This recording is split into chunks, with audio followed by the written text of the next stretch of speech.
Okay, guys, so today we're going over World War One. The first thing we're going to start off with is the causes of the war.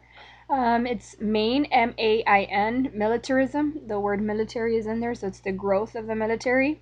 Alliance system, where you have secret friendships among countries. Imperialism, which means one stronger nation is taking over a weaker nation. And nationalism, the sense of pride and patriotism for your country. So these are your four main reasons for World War One. Now the spark is when Archduke Franz Ferdinand got assassinated by a Serbian nationalist. Austria-Hungary was had taken over Serbia, and these Serbian nationalists were not happy with that. He goes over to tour. He goes like for a parade, and he gets assassinated then. And that's the spark that started World War One. Now, the United States intervenes, and reasons for that. One, the United States is really close to Great Britain and France. German actions and propaganda against the United States gets us upset with them. The Zimmerman telegram, it was intercepted by Great Britain. They show the United States, and it says that what stated that Germany asked Mexico to attack the United States, and of course we publish it in the newspapers and it upsets Americans. We want to fight against Germany.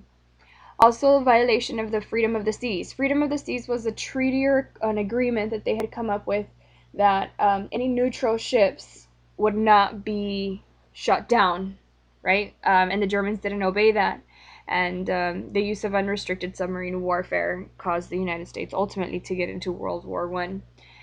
With unrestricted submarine warfare, you have the sinking of the Lusitania and the Sussex Pledge that they would not, or the United States warning that if they were to shoot down any more of our ships, we would intervene and declare war on Germany.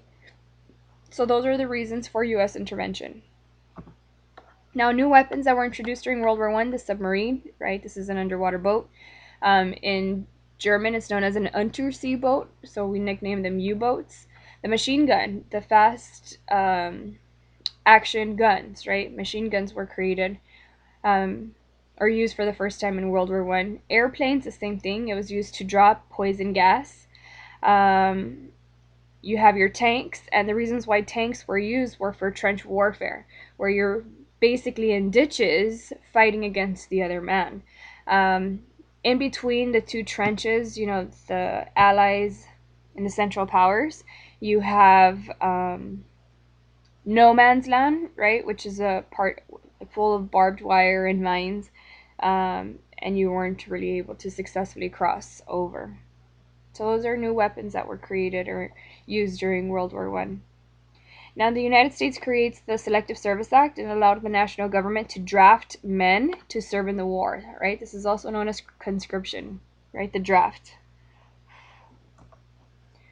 The American Expeditionary Force. The United States sent troops to Europe to defeat Germany, right? And that's what they were known as, the AEF. And they were led by John J. Pershing, which is the same guy that got sent into Mexico to look for Pancho Villa. Never found him. They got sent to World War One. The Battle of the Argonne Forest is a major battle. Germany was defeated, and Alvin York was awarded the Medal of Honor for his valor. Woodrow Wilson's 14 points. It was proposed by Wilson on a basis for the peace treaty, a peace treaty. He wanted to create a new nation state, Poland. He wanted to break up Austria-Hungary. He said there should be freedom of the seas, where any neutral country can, travel the seas as they wish. There should be no secret treaties, which should be open diplomacy, right? Everybody can talk about what they want to. And the League of Nations was to be created to prevent another war from occurring. Now, from everything that he proposed, one of the main things that came out of it was the League of Nations. And we'll see that with the Treaty of Versailles. So Woodrow Wilson was our president during World War One, right? He went on the slogan, "He kept us out of war," and it's not until 1917 we get into the war. Remember, World War One is a 4-year war from 1914 to 1918. The United States doesn't get involved until 1917, after everything that I mentioned before happened. Now, the Treaty of Versailles, what this does is it ends World War One, and they blame Germany for the entire war. right? So Germany loses its colonies. Austria-Hungary and the Ottoman Empire were broken up into separate nation states. Germany had to pay reparations, right? These cost to other countries that were affected by the war. They had to take the blame. Their navy was totally dissolved, and so was their army. And ultimately, the League of Nations was created. Now, a couple of important individuals. This is the last slide. Archduke Franz Ferdinand, his assassination sparked World War I. John J. Pershing commanded the American Expeditionary Force. Alvin York won the Congressional Medal of Honor for Valor. Woodrow Wilson was the president during World War I. He issued the 14 points and supported strongly the U.S. participation in the League of Nations. Now, he did have opposition, and that was Henry Cabot Lodge, U.S. Senator, who led the fight against joining the League of Nations. Now, the League of Nations, after World War I, we went back into this idea of being isolationist, right? We're not going to be sending our guys over there. We can handle it by ourselves.